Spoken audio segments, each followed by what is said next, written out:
ओम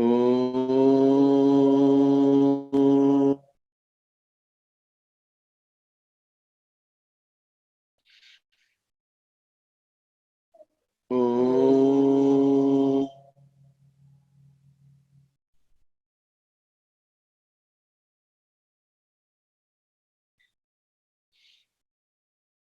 असतो मा सद्गमय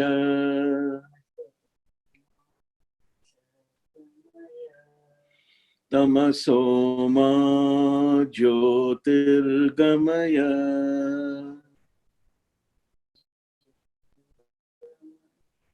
मृत्योर्मामृतं गमय।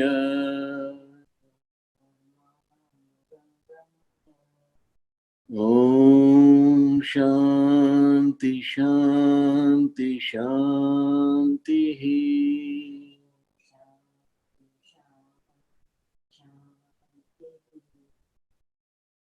अब आंखें खोलिए। आज का जो विषय है meditation, philosophy, science and practice, ये कदाचित हमारे सारी इस टॉक सीरीज का, यदि आप वैल्यू के हिसाब से देखो तो सबसे अधिक वैल्यूएबल सेशन ये आज और कल का होगा। आज मैं मेडिटेशन का साइंस बात करूंगा आपसे, कल मेडिटेशन की फिलॉसफी बात करूंगा। प्रैक्टिस थोड़ी आज भी करेंगे और प्रैक्टिस पूरी कल करेंगे। जीवन में वैल्यू के हिसाब से ये सबसे अधिक दो वैल्यूएबल सेशंस हैं इस पूरी टॉक सीरीज के। क्यों है, जैसे हम आगे बढ़ेंगे मैं बताऊंगा आपको। मेडिटेशन ईस्ट के हर धर्म में प्रिस्क्राइब किया हुआ है, हर धर्म का हिस्सा है। हिंदुइज्म का है, सिखिज्म का है, जैनिज्म का है, बुद्धिज्म का है, शिंटोइज्म का है। सारे ईस्टर्न रिलीजन्स का प्रमुख हिस्सा है। ज़ेन का तो पूरा आधार ही मेडिटेशन है। बौद्ध धर्म का पूरा आधार ही मेडिटेशन है। तो ईस्टर्न रिलीजन्स में तो मेडिटेशन को बहुत ही प्रमुख स्थान दिया हुआ है। और ये आप धीरे धीरे आज और कल के सेशन में समझोगे कि इसका इतना प्रमुख स्थान क्यों है। एब्राहमिक रिलीजन्स में, जो मिडिल ईस्ट से शुरू हुए हैं रिलीजन्स, जैसे जुडाइज्म सबसे पुराना रिलीजन है, फिर उसमें से निकले हुए क्रिश्चियनिटी और फिर इस्लाम, उन रिलीजन्स में मेडिटेशन को स्थान नहीं दिया हुआ है, क्योंकि वो रिलीजन्स बेसिकली पुनर्जन्म में विश्वास ही नहीं रखते हैं। रीइंकारनेशन उनका हिस्सा नहीं है उनकी फिलॉसफी का, तो इसलिए वहां meditation is not a part of their practice. पर यहां बहुत महत्वपूर्ण स्थान मेडिटेशन का है। अष्टांग योग में जो महर्षि पतंजलि ने आज से 2500 वर्ष पूर्व दिया, परफेक्ट साइंस ऑफ लिविंग, उसको यदि आप देखो तो यम और नियम ये दो डिसिप्लिन हैं जीवन के। यम मतलब वो जो नहीं करना चाहिए, नियम मतलब वो जो अवश्य करना चाहिए। उसके बाद योगासन है, आसन शरीर की हेल्थ के लिए, स्वास्थ्य के लिए। इसके बाद प्राणायाम हमारी ऊर्जा के लिए, एनर्जी के लिए। पांचवा हिस्सा अष्टांग योग का प्रत्याहार, हमारी पंच ज्ञानेंद्रियों से जो हम बाहर का विश्व देखते हैं उसको इनवर्डली ओरिएंट करके अंदर का विश्व देखने की कला, ये प्रत्याहार। छठा हिस्सा धारणा, मतलब अपने मन के कई विचारों को कम करके धीरे धीरे उसमें से एक सिंगल माइंडेड फोकस, एक विचार पर ध्यान हमारा पड़े, ये धारणा। सातवां हिस्सा में शब्द का अर्थ है धी प्लस यान। धी मतलब चेतना और यान मतलब अनइंटरप्टेड फ्लो ऑफ कॉन्शियसनेस, अनवरत प्रवाह चेतना का। कहां? उस एक धारणा की ओर जो आपने अपने मन में क्रिएट की है। और इस अनवरत चेतना के प्रवाह में थिंकर और थॉट एक हो जाएं, ये अंतिम ध्यान की स्थिति है समाधि। ये अष्टांग योग है, आठवां हिस्सा जिसका समाधि है। तो सातवां हिस्सा ध्यान है और आठवां हिस्सा समाधि है। तो ये ध्यान से समाधि के बीच की जो यात्रा है, ये बहुत गहन यात्रा है और अष्टांग योग में कई बार इन बातों का जिक्र आता है कि इस यात्रा में 7वीं से 8वीं स्टेज के बीच में सारी सिद्धियां मनुष्य को जो भी चाहिए वो सब कुछ मनुष्य सिद्ध कर सकता है। और समाधि का तो अर्थ ही यही है, सम प्लस धी। सम प्लस धी मतलब सम मतलब एक हो जाना और धी मतलब चेतना। तो इंडिविजुअल चेतना यूनिवर्सल चेतना से, मनुष्य की चेतना ब्रह्मांड की चेतना से एक हो जाए, इसका अर्थ है कि मनुष्य ईश्वर बन जाए, वो समाधि है।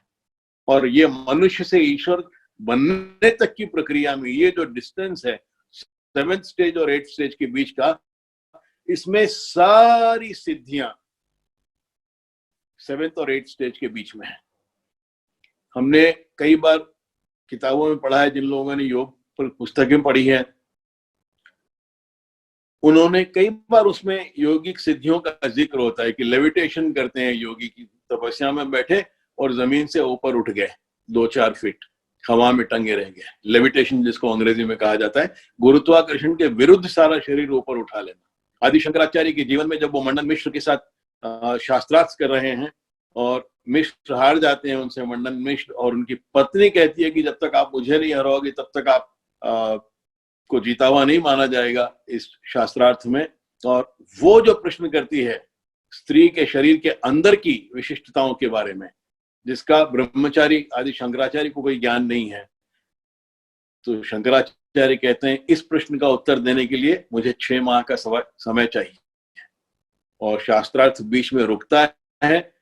उस 6 माह में आदि शंकराचार्य पर काया प्रवेश करते हैं, मतलब अपनी काया को छोड़कर स्त्री की काया में प्रवेश करते हैं और उसके अंदर का सारा ज्ञान प्राप्त करके और फिर वो 6 माह बाद शास्त्रार्थ में आते हैं और फिर वो उस प्रश्न का उत्तर देते हैं। तो परकाया प्रवेश एक प्रकार की सिद्धि है, लेविटेशन एक प्रकार की सिद्धि है, ऐसी बहुत सी सिद्धियां हैं। एस्ट्रल ट्रैवल एक प्रकार की सिद्धि है। तो इस 7वें और 8वें स्टेज के बीच में अष्टांग योग में एंड एवरीथिंग इज पॉसिबल। इसलिए ये सेशन और कल का सेशन, ये सारी टॉपिक्स के सबसे वैल्यूएबल गिफ्ट्स हैं यदि आप इसको सही ढंग से अपने जीवन में यूज करो। क्योंकि मेडिटेशन यदि आप अपने जीवन में यूज करते हो, 20 मिनट सुबह और 20 मिनट रात, आप अपने जीवन में जो भी पाना चाहते हो वो सब पा सकते हैं। मैं फिर एक बार रिपीट करूंगा क्योंकि आपको विश्वास नहीं होगा। सुबह 20 मिनट और रात को 20 मिनट यदि आप अपने जीवन में मेडिटेशन यूज करो तो आप अपने जीवन में जो भी पाना चाहते हो वो सब पा सकते हो। मटेरियल सक्सेस से लेकर ईश्वर प्राप्ति तक जो भी आपका लक्ष्य हो, जो भी आपका ध्येय हो, एवरीथिंग कैन बी अचीव्ड। तो ये इतना महत्वपूर्ण विषय है और इतना वैल्यूएबल टूल है आपके जीवन के लिए कि आप जो चाहो इसको यूज करके अचीव कर सकते हो। तो चलिए आज इसका साइंस समझ लेते हैं, कल इसकी फिलॉसफी समझा दूंगा। आज थोड़ी प्रैक्टिस करेंगे और कल पूरी प्रैक्टिस इसको कंप्लीट कर लेंगे। ब्रह्मांड को देखो और समझने का प्रयास करो। तो ब्रह्मांड 4 स्तरों पर एग्जिस्ट करता है। ये थोड़ी सी इंटेलेक्चुअल बात है और जो साइंस के स्टूडेंट नहीं है उनको समझने में थोड़ी दिक्कत भी होगी शायद, पर मैं प्रयास करूंगा कि इसको जितना सरल करके अच्छी सरल भाषा में समझा सकूं उतना समझाने का प्रयास करूंगा। तो इसको थोड़ा ध्यान देना पड़ेगा आपको समझने के लिए। ब्रह्मांड 4 स्तरों पर एग्जिस्ट करता है, सारा ब्रह्मांड। यदि पहला स्तर यदि आप देखो ब्रह्मांड का तो निर्जीव वस्तुएं हैं, और निर्जीव वस्तुओं का एक ही गुणधर्म है और वो है पदार्थ, मैटर। जो नॉन लिविंग थिंग्स हैं उनका एक ही प्रॉपर्टी है, मैटर।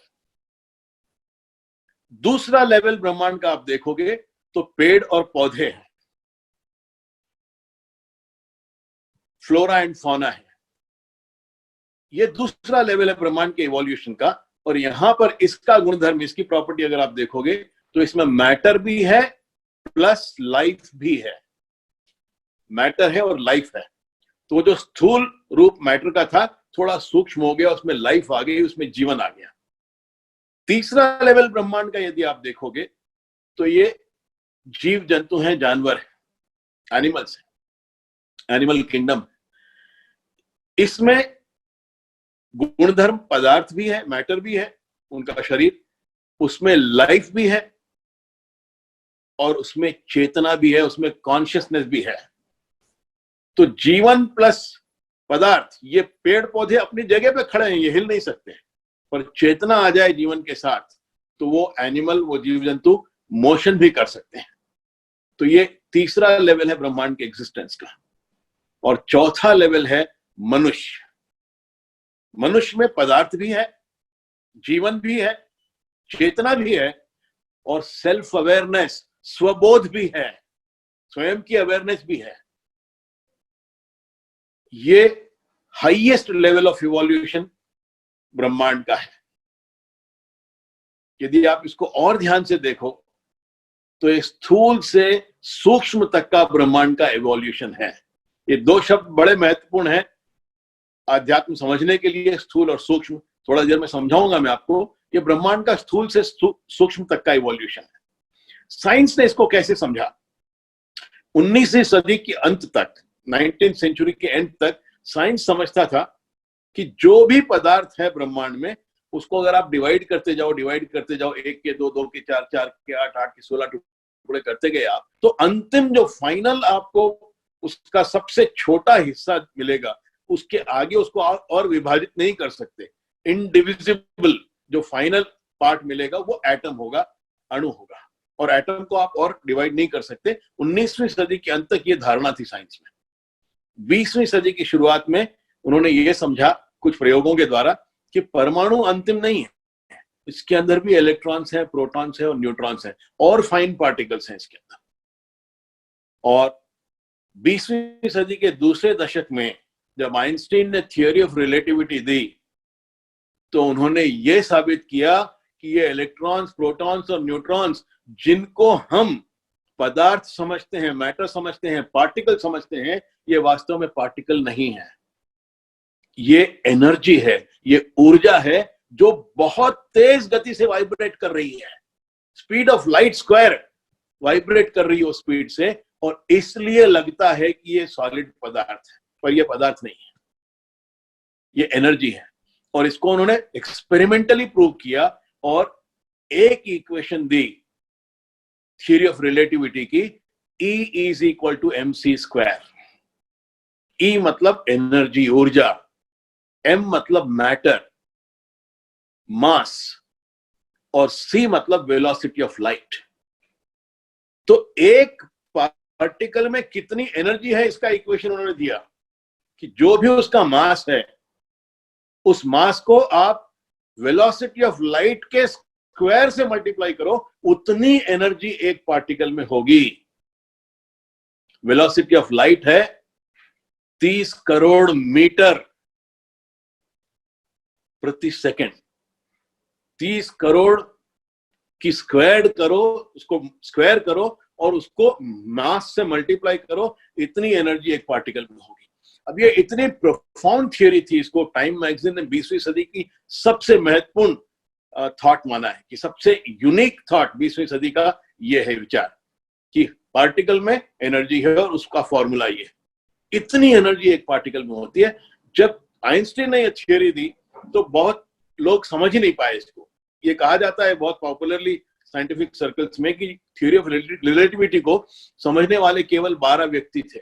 जब आइंस्टीन ने वो थ्योरी दी तो केवल 12 व्यक्तियों की वो समझ में आई थ्योरी कि वो क्या कह रहे हैं। पर इसका जब उन्होंने प्रैक्टिकल डेमोन्स्ट्रेशन दिया सेकेंड वर्ल्ड वॉर में, जब सेकेंड वर्ल्ड वॉर हुआ और उसका अंत जब किया अमेरिका ने 2 एटम बॉम्ब ड्रॉप करके, उन्होंने 2 एटम्स को डिसिपेट किया, उनके मैटर को डिसिपेट किया, और उसमें से जो एनर्जी रिलीज हुई वो 2 बॉम्ब्स के रूप में हिरोशिमा और नागासाकी पर उन्होंने डाले, और इससे सेकेंड वर्ल्ड वॉर खत्म हुआ। वो 2 अणुओं की एनर्जी, 2 लाख व्यक्ति मरे एक क्षण में। कई मिलियंस ऑफ व्यक्ति अपंग हो गए जीवन भर के लिए। कई जापानीज फ्यूचर जनरेशंस डिफेक्टिव पैदा हुई। दोनों शहर और उनके आसपास की सारी भूमि, हजारों वर्ग किलोमीटर की भूमि हमेशा के लिए बंजर हो गई। इतनी तबाही केवल 2 अणुओं के डिसिपेट कर एनर्जी को रिलीज करने की वजह से हुई। और उस समय विश्व ने पहली बार जाना कि कितनी एनर्जी इस पूरे ब्रह्मांड में है। इसकी आप कल्पना भी नहीं कर सकते कि ईश्वर की कितनी एनर्जी ये ब्रह्मांड है। कल्पना के बाहर की चीज है। आपको थोड़ा सा इसका आइडिया मैं दूं तो एक इमेजिनेशन के जरिए देता हूं, आप मेरे साथ इमेजिन करिए। पृथ्वी का आकार थोड़ा बहुत संतरे के जैसा है। तो यदि एक संतरे को आप एक्सपैंड करो पृथ्वी के साइज तक, संतरे को फुला दो पृथ्वी के साइज तक, तो संतरे का जो हर एटम होगा वो अंगूर के साइज का हो जाएगा। अब आप कल्पना करिए कि पूरी पृथ्वी को अंदर से बाहर तक, सरफेस तक भरने के लिए कितने अंगूर चाहिए। इतने एटम एक संतरे में हैं। और 2 एटम्स ने वो विनाश किया, हिरोशिमा और नागासाकी का। अब कितने संतरे इस पृथ्वी पर हैं, कितने दूसरे फल हैं इस पृथ्वी पर, कितने पेड़ पौधे हैं जिन पर ये फल उगते हैं, कितनी जमीन है जिस पर ये पेड़ पौधे उगते हैं, और उस जमीन से 3 गुना ज्यादा पानी है। ये सारा इस एक ग्रह पृथ्वी पर है, जिसकी हैसियत, जिसकी औकात इस पूरे ब्रह्मांड में धूल के कण के बराबर भी नहीं है। इसमें इतने एटम्स हैं। ये एक ग्रह 9 ग्रहों के साथ मिलकर सौरमंडल बनता है। ऐसे लाखों सौरमंडलों का मिलाकर एक आकाशगंगा बनती है, और ऐसी हजारों लाखों आकाशगंगाओं से मिलाकर हमारी गैलेक्सी स्वर्ग गंगा बनती है। और ऐसी अरबों खरबों स्वर्ग गंगाएं इस पूरे ब्रह्मांड में है। इतनी एनर्जी ईश्वर की ये सारे ब्रह्मांड में है। ये ब्रह्मांड की जो एग्जिस्टेंस है, इसका सबसे महत्वपूर्ण बात इसमें समझने की यह है, जब तक ये ईश्वर की ऊर्जा स्थूल रूप में है तब तक वो केवल मैटर में परिलक्षित होती है, और जब वो सूक्ष्म रूप में दिखाती है अपना प्रभाव, तो वो चेतना और स्वबोध के रूप में। तो एंड, इसका स्थूल एंड मैटर है, इसका सबसे सूक्ष्म एंड मनुष्य का स्वबोध है, सेल्फ अवेयरनेस। इस बात को थोड़ा सा और अच्छी तरह से समझने के लिए ऊर्जा का एक रूप आप लीजिए, बिजली है। तो बिजली यदि पंखे में लगा दो, डिवाइस यदि पंखा हो बिजली के लिए, तो वो हवा देगा। डिवाइस यदि रेफ्रिजरेटर हो और उसमें आप बिजली लगा दो, तो वो ठंडक देगी। बिजली अगर आप गीजर में लगा दो तो वो गर्मी देगा। एनर्जी तो बिजली है, पर उसका प्रभाव डिवाइस के हिसाब से अलग अलग होता है। तो ये ईश्वर की ऊर्जा जब निर्जीव वस्तुओं में, पदार्थ में परिवर्तित होती है, ये स्थूल अंग है, स्थूल एंड है ब्रह्मांड का। और जब ये धीरे धीरे परिवर्तित होती है पदार्थ से जीवन में, पेड़ पौधे, जीवन से चेतना में जानवर, और चेतना से स्वबोध में मनुष्य, तो ये सूक्ष्म एंड है ब्रह्मांड का। तो ब्रह्मांड एक साथ स्थूल और सूक्ष्म इन सारी परिस्थितियों में एग्जिस्ट करता है। अब आप कौन से ढंग से ईश्वर की ऊर्जा को यूज करते हो, इस पर निर्भर है कि आप कितना प्रभावी ढंग से उस ऊर्जा को यूज कर रहे हो। और मेडिटेशन, ध्यान, ये ईश्वर की ऊर्जा को, स्वबोध को हाईएस्ट पावर में यूज करने का टेक्नोलॉजी है। इसलिए मैंने कहा 20 मिनट सुबह और 20 मिनट रात में आप जो चाहो वो अचीव कर सकते हो, जो चाहो वो पा सकते हो, इस एक क्रिया मेडिटेशन के द्वारा। इसको समझना ठीक ढंग से चाहिए। इसीलिए हम इस स्थूल से सूक्ष्म तक के ब्रह्मांड को हम पूजा में उसका हम स्वरूप बनाते हैं दिया जलाकर। यदि आप दिए को देखो तो सूक्ष्म कुछ नहीं में अग्नि एनर्जी है, और वो तीनों स्टेट्स ऑफ मैटर, पृथ्वी ये सॉलिड, ये है दिया, लिक्विड ये है तेल, और ऑक्सीजन ये है गैस। तो सॉलिड, लिक्विड और गैस तीनों स्टेट्स ऑफ मैटर, और इनके पार एनर्जी अग्नि की, और वो कुछ नहीं ब्रह्मांड में जलती हुई। तो ये स्थूल से सूक्ष्म तक की सारी परिस्थितियां एक दिए के रूप में ऋषियों ने बना दी, और इसलिए हम पूजा में दिए को इतना महत्व देते हैं। तो ब्रह्मांड स्थूल से सूक्ष्म तक एग्जिस्ट करता है। अब इन दो शब्दों को ठीक से समझ लेना जरूरी है, और इनका क्या प्रभाव है समझ लेना जरूरी है। स्थूल रूप में आप ब्रह्मांड को यूज करो, उसकी एनर्जी बहुत कम है, उसकी रीच बहुत कम है, उसका पावर बहुत कम है। और सूक्ष्म जहां पर हो जाता है वहां उसकी एनर्जी, उसका पावर बहुत बढ़ जाता है, एक्स्ट्राऑर्डिनरीली बढ़ जाता है।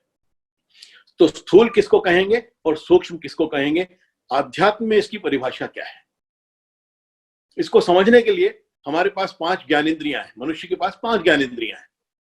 आंखें हैं देखने के लिए, कान है सुनने के लिए, नाक है सूंघने के लिए, जिह्वा है स्वाद के लिए, और त्वचा है स्पर्श के लिए। ये 5 हमारी ज्ञानेंद्रियां हैं, और इन 5 ज्ञानेंद्रियों की एक रेंज है जिसके भीतर ये काम करती हैं, जिसके बाहर ये काम नहीं करती। जैसे आंखें देखती हैं केवल विबज्योर की फ्रीक्वेंसी में, अल्ट्रावायलेट देख नहीं सकती, इंफ्रारेड देख नहीं सकती। कान सुनते हैं केवल 20 साइकिल्स पर सेकेंड से 20 किलो साइकिल्स पर सेकेंड की फ्रीक्वेंसी रेंज में। इससे नीचे की फ्रीक्वेंसी या इसके ऊपर की फ्रीक्वेंसी की ध्वनि हमें सुनाई नहीं देती, वो हमारी कान की फ्रीक्वेंसी रेंज के बाहर है। नाक में केवल कुछ सुगंधों को, दुर्गंधों को सूंघ सकने की क्षमता है। यदि आप सारी सुगंध, सारी दुर्गंध ब्रह्मांड की सूंघने लग जाओ ना अपने नाक से, अगर वो क्षमता दे दे ईश्वर आपको, तो आप 5 मिनट में पागल हो जाओगे। हम सारी सुगंध का अनुभव नहीं कर सकते। जबान पर भी आप केवल कुछ रेंज में स्वाद को अनुभव कर सकते हो, उसके आगे का स्वाद आप नहीं ले सकते। हमने साइंस में पढ़ा है, कई लोग बच्चों ने स्कूल में पढ़ा होगा कि साइनाइड का स्वाद बताने से पहले दर्जनों साइंटिस्ट मर गए। चख ही नहीं सकते, स्वाद बताने से पहले व्यक्ति मर जाता है।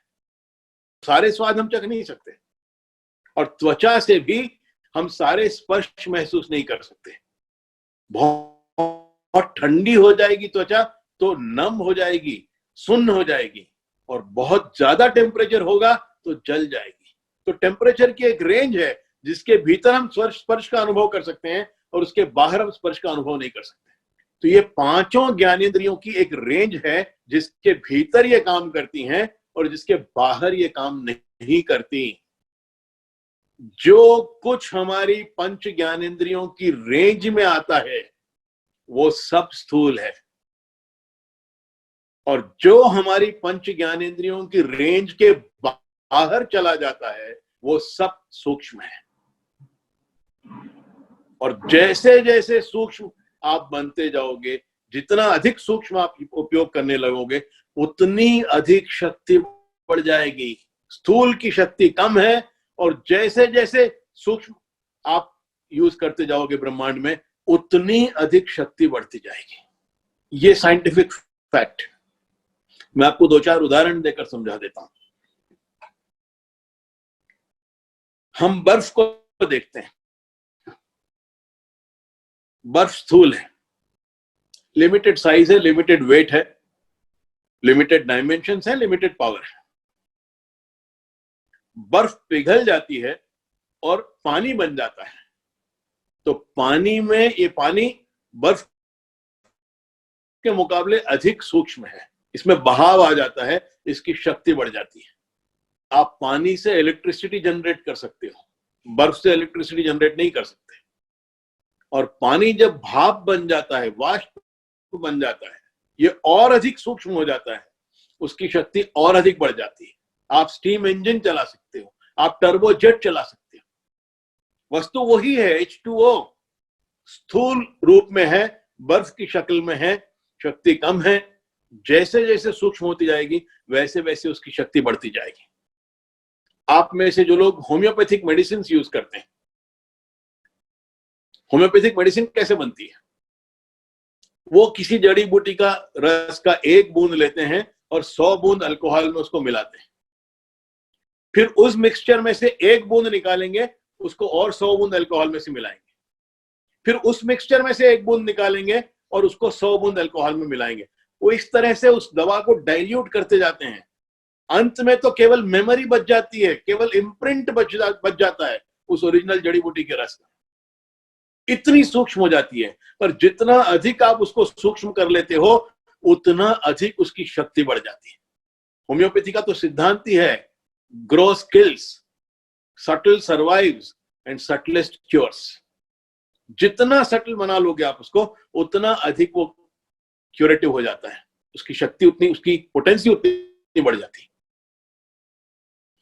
1945-47 में जब पहला कंप्यूटर बना फिलाडेल्फिया में, तो उसका साइज एक हॉल जैसा था, 30 फुट बाय 40 फुट जैसा हॉल का साइज था। अलग अलग डिस्क्रीट डिवाइसेस उसमें लगे हुए थे और उसकी प्रोसेसिंग कैपेबिलिटी बहुत कम थी। धीरे धीरे वो डिस्क्रीट वैक्यूम ट्यूब्स को रिप्लेस किया सॉलिड स्टेट ट्रांजिस्टर्स ने। फिर सॉलिड स्टेट ट्रांजिस्टर्स, हजारों ट्रांजिस्टर्स जुड़ के एक आईसी बन गया, इंटीग्रेटेड सर्किट। फिर आईसी के बाद माइक्रोचिप्स बने और अब तो नैनो टेक्नोलॉजी की बात कर रहे हैं। नैनो का अर्थ है 10⁻⁻⁹ मीटर्स। इतने कम एटम बच जाएं कि वो नैनो साइज मतलब 100-150 एटम बच जाएं किसी भी वस्तु के, उसकी सारी प्रॉपर्टी बदल जाती है, वो पावरफुल हो जाता है और उस पावर से आप बहुत कुछ कर सकते हो। वही सारा नैनो साइंस है, नैनो टेक्नोलॉजी यही है। उदाहरण के लिए यदि आप मर्क्यूरी को देखो, पारे को देखो, तो वो एक अकेला मेटल है पारा जो लिक्विड है। यदि आप उसको सटल बनाते जाओ, नैनो साइज के नीचे ले जाओ, जब 10-15 आइटम बचे, 50 आइटम बचे पारे के, तो उस स्टेट में न वो लिक्विड है और न वो मेटल है, वो कुछ और बन जाता है। और उस कुछ और के पावर को आप नैनो टेक्नोलॉजी कहते हो। जैसे आप वस्तुओं को स्थूल से सूक्ष्म की तरफ ले जाओगे, जितना अधिक सूक्ष्म बनाओगे उतना अधिक पावर उनमें बढ़ जाता है। आज कोरोना वायरस क्या है? एक छोटा सा वायरस जो नैनो साइज से भी और छोटा है, और सारी दुनिया लॉकडाउन में पड़ी है। ये सूक्ष्म की शक्ति है, और ब्रह्मांड स्थूल से सूक्ष्म तक हर स्तर पर एग्जिस्ट करता है, और इसका सबसे अच्छा उदाहरण मनुष्य स्वयं है। स्थूल से सूक्ष्म तक का सबसे अच्छा उदाहरण मनुष्य स्वयं है। मनुष्य साइमल्टेनियसली ग्रॉस और सटल दोनों है। मनुष्य का शरीर ये स्थूल है, मनुष्य की वाणी ये थोड़ी और सूक्ष्म है, मनुष्य के इमोशंस, भाव ये और ज्यादा सूक्ष्म है, मनुष्य के विचार ये बहुत ज्यादा सूक्ष्म है, और मनुष्य की चेतना ये तो सूक्ष्मतम है। ये मनुष्य ग्रॉस से सटल, स्थूल से सूक्ष्म एक साथ है, और इसलिए मनुष्य में बहुत कम से लेकर बहुत अधिक शक्ति एक साथ समाहित है। हम अपनी कौन सी शक्ति का कैसे प्रयोग करते हैं, इस पर निर्भर है कि आप जीवन में क्या अचीव करते हो। शरीर स्थूल है ना, आप उसको देख सकते हो, छू सकते हो, सूंघ सकते हो, टच कर सकते हो, स्वाद भी कर सकते हो। ये स्थूल है, इसलिए इसकी शक्ति कम है। वाणी सूक्ष्म है, वाणी को आप देख नहीं सकते, सूंघ नहीं सकते, छू नहीं सकते, पर सुन सकते हो, तो उस डायमेंशन में अभी भी वो स्थूल है। इसलिए वाणी में शरीर से अधिक शक्ति है। मेरा शरीर यहां तक पहुंचता है, पर मेरी वाणी वहां तक पहुंचती है। आप किसी के शरीर में घाव कर दो चाकू से, 3 महीने में घाव ठीक हो जाएगा, पर आप उसको शब्दों से मारो, जब जब आपकी बात याद आएगी तब तब दुख उठाएगा। वाणी सूक्ष्म है, वाणी से भी अधिक सूक्ष्म भावना है। वाणी को आप सुन तो सकते हो, भावना को आप सुन भी नहीं सकते, पर भावना का प्रभाव आप चेहरे पर देख सकते हो। यदि व्यक्ति क्रोध में है तो चेहरा लाल हो जाएगा, भय से आशंकित है तो कांपने लगेगा, पसीने छूटेंगे, स्वस्थ है, आनंद है, प्रसन्न है तो चेहरे पे मुस्कान दिखेगी। तो भावना को आप सुन नहीं सकते पर उसका प्रभाव देख सकते हो व्यक्ति पर। ये और अधिक सूक्ष्म है, इसलिए ये और अधिक पावरफुल है। इस दुनिया के सारे महान कार्य भावना से हुए हैं। जब आपके कार्यों में आपकी भावना, आपकी पैशन जुड़ जाती है, तब आप महान से महान कार्य करके निकल जाते हो। पैशन बहुत जरूरी है सफलता के लिए। भावना से भी अधिक सूक्ष्म आपके विचार हैं। भावना कम से कम उसका असर चेहरे पर दिखता है, विचार का असर भी नहीं दिखेगा चेहरे पर। बहुत सूक्ष्म है, इसलिए बहुत पावरफुल है। एक विचार में इतनी शक्ति है कि आपकी जान ले ले। मैं आपको द्वितीय विश्व युद्ध की एक बहुत सुंदर कहानी सुनाऊंगा। कहानी नहीं, वास्तविक घटना है। नाजियों के पास कॉन्सेंट्रेशन कैंप्स होते थे और वहां पर वो युद्ध के बंदियों को कैद करके उन पर विचित्र विचित्र प्रयोग करते हैं। तो एक कॉन्सेंट्रेशन कैंप में एक कमरे में उन्होंने युद्ध के एक बंदी को कैद किया। उसको दुनिया का सबसे जहरीला सांप दिखाया, अफ्रीकन वैरायटी का मुंबा सांप, 6 फुट लंबा दिखाया वो सांप उसको, और कहा कि ये सांप विश्व का सबसे जहरीला सांप है, अफ्रीकन वैरायटी का मुंबा सांप, और ये किसी को काट ले तो 2 मिनट में उसके मुंह से झाग निकलने शुरू हो जाएंगे, 5 मिनट में व्यक्ति बेहोश हो जाएगा, 8 से 10 मिनट में एड़ियां रगड़ रगड़ के दर्द के मारे तड़प तड़प के ये व्यक्ति मर जाएगा। इतना इस सांप में जहर होता है, और ये स्पेशली सांप मैंने तुम्हारे लिए, आपके लिए मंगाया है। इस सांप से आपको कटवाएंगे और इस तरह से आपको मारेंगे। ये कहा उस व्यक्ति से, उसकी आंख पे पट्टी बांधी कहने के बाद मुंबा सांप को उसके शरीर के चारों ओर लपेट दिया, 2-3 बार खींच खींच कर रगड़ रगड़ कर उसके शरीर से 2-3 बार सांप को घुमाया, और सांप को उसके शरीर से खींचकर अलग करने से पहले जो ट्वीजर होता है लड़कियां जिससे भौहें बनाती हैं, वो ट्वीजर उसके हाथ में घुसा दिया। 2 मिनट के बाद उस व्यक्ति के मुंह से झाग निकलना शुरू हो गया। 5 मिनट के बाद व्यक्ति बेहोश हो गया। 8-10 मिनट के बाद एड़ियां रगड़ रगड़ के दर्द के मारे तड़प तड़प कर उस व्यक्ति की जान निकल गई, मर गया व्यक्ति। और कहानी यहां समाप्त नहीं हुई। मरने के बाद उस व्यक्ति के शरीर का पोस्टमार्टम किया तो उस व्यक्ति के शरीर के लहू में मुंबा सांप के जहर के तत्व मिले। मैं जानता हूं कि मेरी बातों का आप लोगों को विश्वास नहीं हो रहा होगा कि सांप ने काटा ही नहीं तो मुंबा सांप के जहर के तत्व उसके लहू में कैसे मिले। ये मनुष्य के विचारों का शरीर पर प्रभाव है। यदि आप गहराई से किसी चीज में विश्वास करने लगो,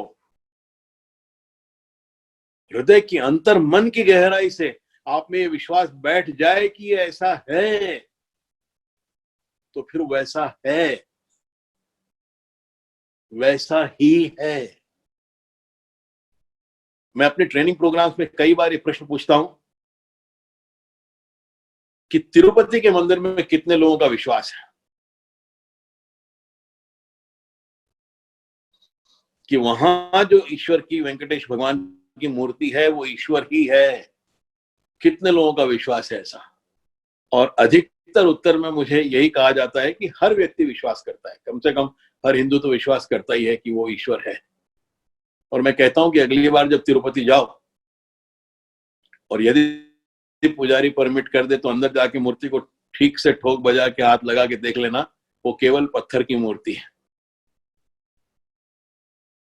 मटेरियल देखो, उसका पदार्थ देखो तो वो पत्थर की मूर्ति है,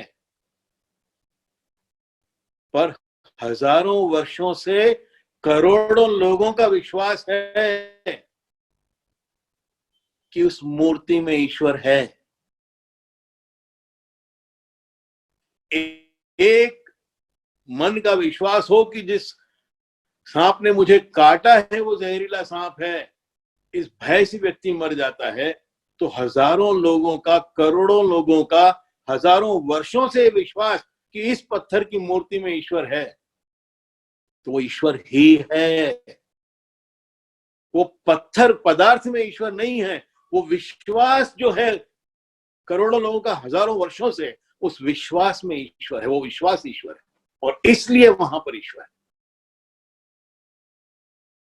तो साधारण विचार, आपका साधारण मन की अवस्था का विचार भी हो, जागृत अवस्था का, वो भी एक विचार आपकी जान लेने के लिए काफी है।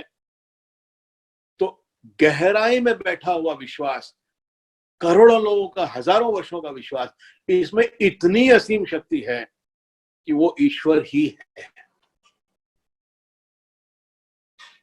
तो ये विचारों में शक्ति है, और इसके परे जहां आपकी चेतना है, जहां आपकी कॉन्शियसनेस है, जहां आपकी आत्मा है, वो तो एक्सट्रीमली सटल है, सूक्ष्मतम है, और इसलिए उसमें असीम शक्ति है। तो मनुष्य स्थूल से सूक्ष्म तक की विभिन्न परिस्थितियों में एग्जिस्ट करता है, जीता है, और उसमें से किस एंड पर जाकर आप कितनी सूक्ष्म शक्तियों को अपने जीवन में प्रवाहित करने लगते हो, उस पर तय होता है, उस पर डिपेंड करता है कि आप कितने पावर को अपने जीवन में एक्चुअलाइज कर रहे हो। आपका शरीर सूक्ष्मतम मन का स्थूलतम अंत है, एंड है, और आपका मन स्थूलतम शरीर का सूक्ष्मतम एंड है। मनुष्य एक साथ स्थूल और सूक्ष्म है। Your body is the grossest end of subtle mind, and your mind, your consciousness is the subtlest end of the gross body. ये एक साथ मनुष्य एग्जिस्ट करता है, और ध्यान, मेडिटेशन वो प्रक्रिया है जो आपकी सूक्ष्मतम एनर्जी को, ऊर्जा को एम्प्लॉय करती है आपके जीवन में, आप जो चाहो उसको प्राप्त करने के लिए। साइंटिफिकली थोड़ा और क्लैरिटी आपको देता हूं एक प्रैक्टिस शुरू करने से पहले। मन को साइकोलॉजी में स्टडी किया है वैज्ञानिकों ने, और उन्होंने ये कहा है कि मन मनुष्य का 4 स्टेप्स, 4 लेवल्स पर एग्जिस्ट करता है। 24 घंटे में मन को यदि आप देखो तो 4 लेवल्स पर मन एग्जिस्ट करता है। उन्होंने 4 अवस्थाएं बताई है मन की, और हर अवस्था को आप उसकी फ्रीक्वेंसी माप सकते हो एन्सेफेलोग्राफ से। मनुष्य जब भी मन में विचार करता है कुछ, तो वो हर विचार उसके मन में, उसके ब्रेन में एक सटल वाइब्रेशन क्रिएट करता है, और उस वाइब्रेशन की फ्रीक्वेंसी मापी जा सकती है एक इंस्ट्रूमेंट से, एन्सेफेलोग्राफ से। तो पहली अवस्था जो वैज्ञानिकों ने, साइकोलॉजिस्ट ने बताई मन की, वो जागृत अवस्था है, कॉन्शियस स्टेट। और कॉन्शियस स्टेट में मनुष्य के मन में बहुत से विचार चलते रहते हैं।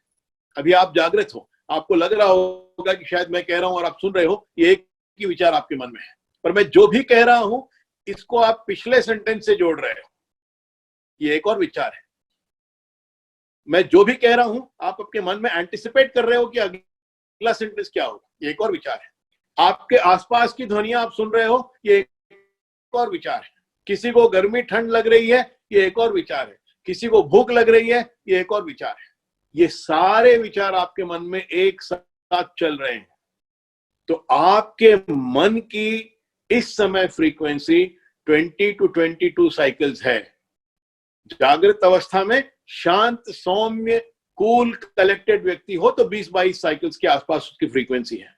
और इसी जागृत अवस्था में यदि आप क्रोध में हो, कंफ्यूजन में हो, तनाव में हो, स्ट्रेस में हो, टेंशन में हो, डिस्टर्बेंस, टर्मोइल, एजिटेशन में हो अपने मन में, तो विचारों का एक ट्रैफिक जाम है और आपके मन की फ्रीक्वेंसी 40 साइकिल्स के आसपास है। तो जागृत अवस्था की फ्रीक्वेंसी रेंज 20 साइकिल्स से 40 साइकिल्स पर सेकंड की है।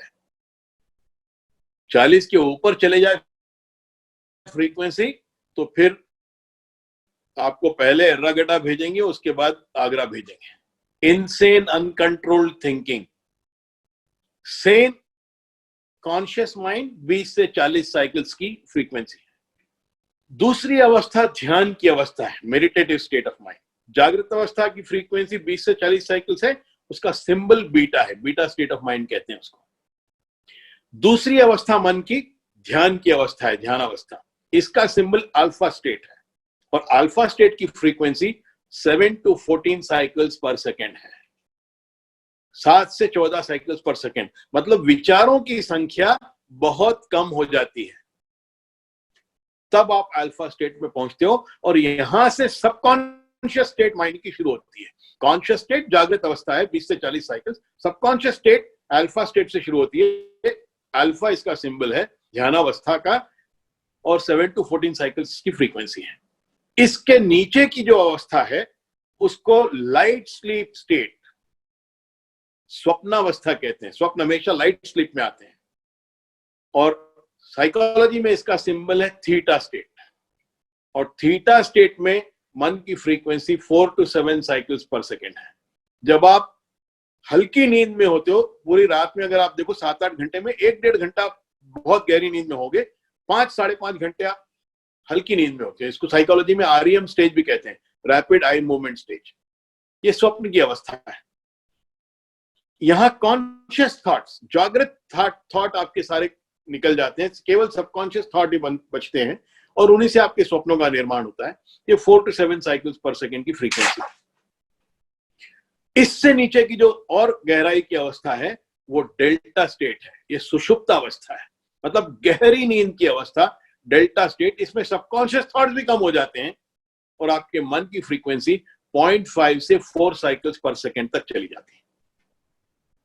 तो जागृत अवस्था beta state 20 to 40 cycles per second, ध्यानावस्था alpha state 7 to 14 cycles per second, स्वप्नावस्था theta state 4 to 7 cycles per second, और सुषुप्तावस्था delta state 0.5 to 4 cycles per second. ये 4 मन की अवस्थाएं साइकोलॉजी ने बताई।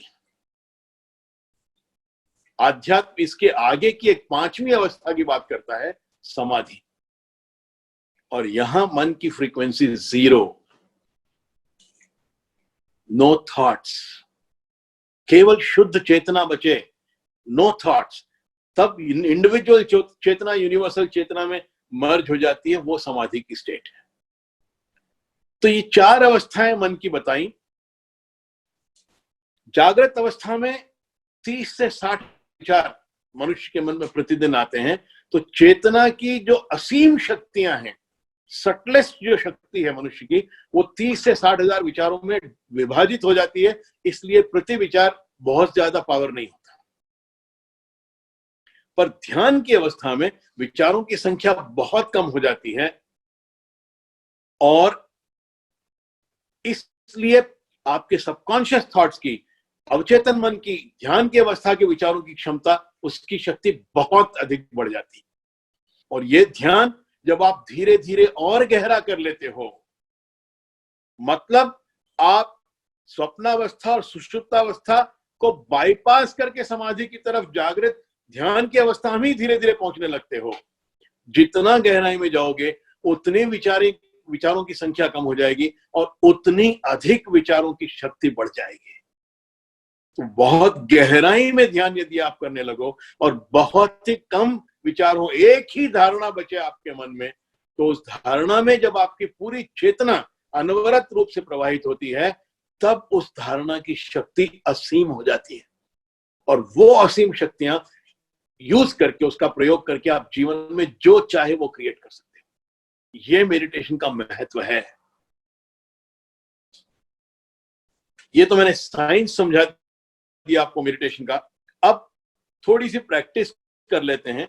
कल मैं इसकी फिलॉसफी समझा दूंगा आपको, और उसके बाद कंप्लीट प्रैक्टिस बता दूंगा। तो आज मेडिटेशन की प्रैक्टिस करने के लिए अपने को क्या करना है? मेडिटेशन में दो हिस्से हैं। पहला हिस्सा प्रिपेयरिंग टू मेडिटेट, ध्यान की तैयारी, अपने आप को ध्यानावस्था में पहुंचाना। आप जागृत अवस्था से शुरू करोगे, आरंभ करोगे और अपने आप को ध्यान की अवस्था तक लेकर जाना, ये ध्यान की तैयारी है। इसके 112 तरीके हैं। विज्ञान भैरवी तंत्र में शिव ने पार्वती को 112 तरीके समझाए ध्यान के। ये ध्यान की तैयारी के तरीके हैं। आप बुद्धिस्ट मठ में जाओगे, वो आपको सांस पर ध्यान टिकाने का प्रयास करो ऐसा कहेंगे, और आप आती हुई श्वास, जाती हुई सांस, आती हुई श्वास, जाती हुई श्वास, आती हुई श्वास, जाती हुई श्वास, इस पर निरंतर ध्यान टिकाए रहोगे। धीरे धीरे आप ध्यान की अवस्था में पहुंच जाओगे। जितना गहरा ध्यान, अटेंशन आप श्वास पर लगाओगे, उतने अधिक दूसरे विचार आपके मन में से कम हो जाएंगे, और जैसे ही विचार कम हो जाएंगे आप ध्यान की अवस्था में पहुंच जाओगे। कोई और गुरु आपको मंत्र दे देगा कि ये मंत्र आप चांट करते रहो, ओम नमः शिवाय, ओम नमः शिवाय, ओम नमः शिवाय, ओम नमः शिवाय। और जितना गहराई से भाव में जाकर आप इस मंत्र को चांट करोगे, उतना दूसरे विचार आपके मन से निकल जाएंगे, विचारों की संख्या कम हो जाएगी, आप ध्यान की अवस्था में पहुंच जाओगे। कोई आपको ये भी कह सकता है रिवर्स काउंटिंग करो, 100, 99, 98, 97, 96, 95, 94, 93, 92। जितना अधिक ध्यान लगाकर आप ये रिवर्स काउंटिंग करोगे, उतना अधिक दूसरे विचार आपके मन से निकल जाएंगे, विचारों की संख्या कम हो जाएगी और आप ध्यान में पहुंच जाओगे। मैं आपको कोई और तरीका बताऊंगा ध्यान में पहुंचने का।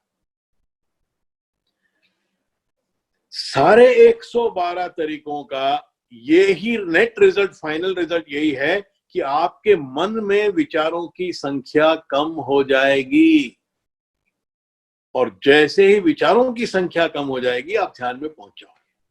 तो ये 112 तरीके पहले स्टेप के हैं, पहले हिस्से के हैं, अपने आप को जागृत अवस्था से आरंभ कर ध्यान की अवस्था में ले जाने के तरीके। ध्यान की अवस्था में पहुंचने के बाद आप वहां जो करते हो वो ध्यान है, और उसका एक ही तरीका है। तो वो एक तरीका क्या है, उसकी फिलॉसफी क्या है, और वो कैसे काम करता है आपके जीवन में, आप जो चाहो उसको प्राप्त करने के लिए, ये फिलॉसफी ये मैं कल समझाऊंगा, अध्यात्म उसका पूरा। आज आपको पहले स्टेप की प्रैक्टिस हम साथ में कर लेते हैं कि जागृत से शुरू करके ध्यान की अवस्था तक कैसे पहुंचना है। तो ये 7-8 मिनट की प्रैक्टिस होगी। आपको पालथी मारकर बैठना है। यदि आप जमीन पे बैठे हो तो नीचे एक आसन लेना है और पालथी मारकर बैठना है, और यदि आप कुर्सी पर बैठे हो तो फ्लैट होने चाहिए आपके दोनों पैर जमीन पर, और दोनों हाथों में ये मुद्रा होगी, चिन्ह मुद्रा। इस मुद्रा का अर्थ भी मैं कल समझाऊंगा आपको, इसकी फिलॉसफी है। और हथेलियां ऊपर की तरफ होनी चाहिए, आसमान या छत की तरफ, और हाथ आपके ठिके हुए होने चाहिए दोनों जांघों पर। रीढ़ की हड्डी बिल्कुल सीधी होनी चाहिए, गर्दन बिल्कुल सीधी होनी चाहिए, आंखें जेंटली क्लोज्ड, न बहुत टाइट न बहुत लाइट, इतनी नाजुक तरीके से जैसे फूल की पंखुड़ी पर शबनम टिकी है। Not very tight, not very light. जब तक मैं ना कहूं शरीर को हिलाना नहीं है, और जब तक मैं ना कहूं तब तक आंखें खोलना नहीं है। 2-3 गहरी सांसें लें, अपने शरीर से सारा टेंशन, सारा स्ट्रेस सांसों के साथ बाहर।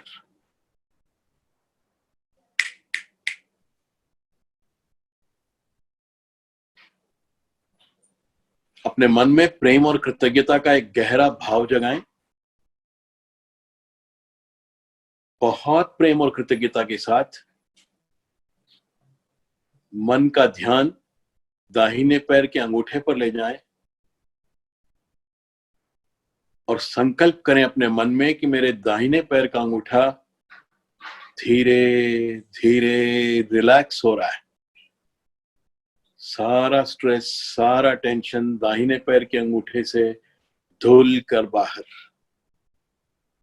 मेरे दाहिने पैर का अंगूठा हल्का और हल्का, बिल्कुल हल्का होता हुआ, डीपली रिलैक्स्ड, गहरा हल्कापन।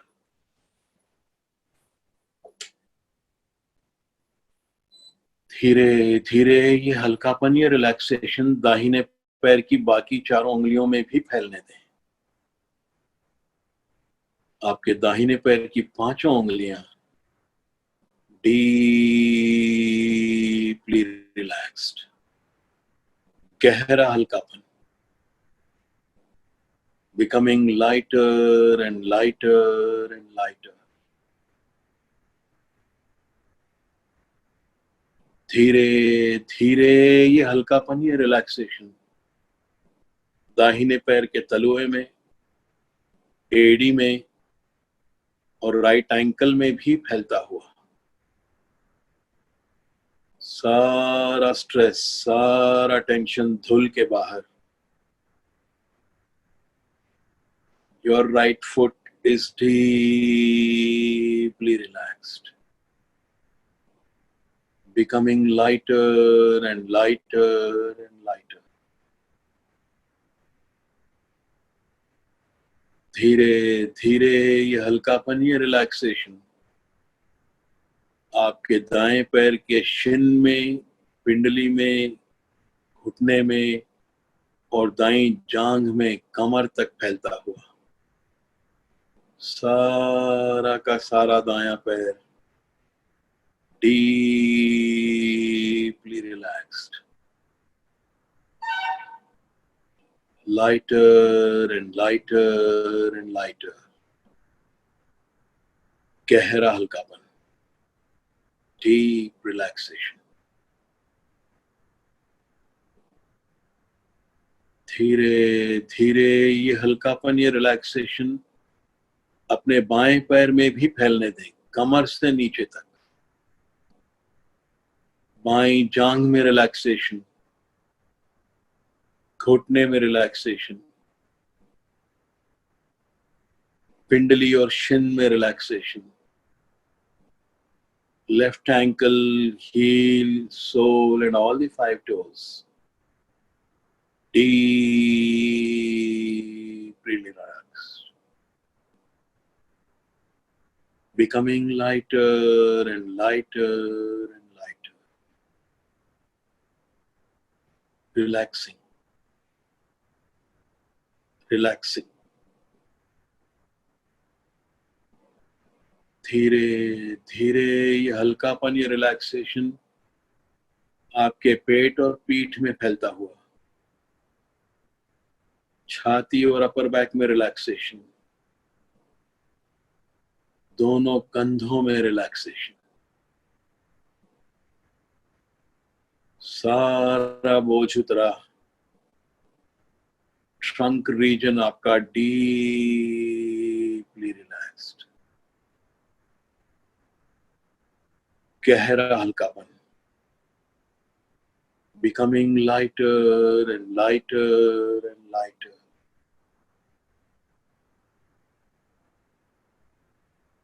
धीरे धीरे ये रिलैक्सेशन, ये हल्कापन आपके दोनों हाथों में फैलता हुआ। ऊपरी बाजुओं में रिलैक्सेशन, कोहनियों में हल्कापन, दोनों हाथों में हल्कापन, दोनों कलाइयां, हथेलियां और दशों उंगलियां deeply relaxed, becoming lighter and lighter and lighter, relaxing, relaxing. धीरे धीरे ये हल्कापन, ये रिलैक्सेशन आपके गले और गर्दन में फैलता हुआ आपके चेहरे पर फैलता हुआ। Your chin is relaxing, your mouth is relaxing, आपकी नाक और सांस में हल्कापन, आपके दोनों गाल, आंखें और कान डीपली रिलैक्स्ड। बहुत प्रेम और कृतज्ञता से ये हल्कापन, ये रिलैक्सेशन अपने सिर में और अपने मन में भी फैलने दें। सारा स्ट्रेस, सारा टेंशन बाहर। आपका शरीर, आपकी सांस और आपका मन डीपली रिलैक्स्ड। गहरा हल्कापन, becoming lighter and lighter and lighter। जैसे गैस के गुब्बारे हवा में उड़ते हों, जैसे बादल आसमान में तैरते हों। डीपली रिलैक्स्ड, गहरा हल्कापन।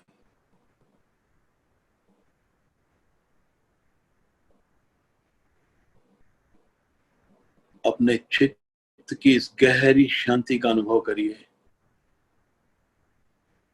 बहुत गहरे तक डूबना है। Feel it deeply. Go deep into this silence.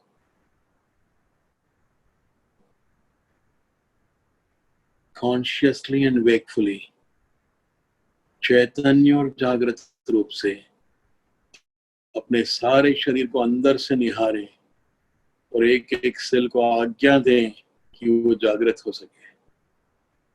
Scan through your whole body, asking it to come back to consciousness. चैतन्य और जागृत रूप से अपनी उंगलियां हिलाएं। चैतन्य और जागृत रूप से अपनी आंखें मलें और धीरे धीरे मुस्कुराते हुए अपनी आंखें खोलें। अपने आसपास के सभी व्यक्तियों से हाथ मिलाएं और कहें गॉड ब्लेस यू, ईश्वर की आप पर कृपा हो। ये मेडिटेशन का साइंस मैंने समझाया। कल मैं आपको मेडिटेशन की फिलॉसफी समझाऊंगा। आज हमने मेडिटेशन का पहला हिस्सा प्रैक्टिस किया, जागृत से शुरू करके ध्यानावस्था में पहुंचने का। कल ध्यानावस्था में पहुंचने के बाद क्या करना है, इसका दूसरा हिस्सा मैं इसकी पूरी फिलॉसफी समझाऊंगा, इसका अध्यात्म समझाऊंगा और ये कैसे काम करता है ये समझाऊंगा, और इसकी पूरी प्रैक्टिस भी हम कल सेशन के अंत में करेंगे। Thank you very much. कल मिलेंगे 2:55 पर। नमस्कार।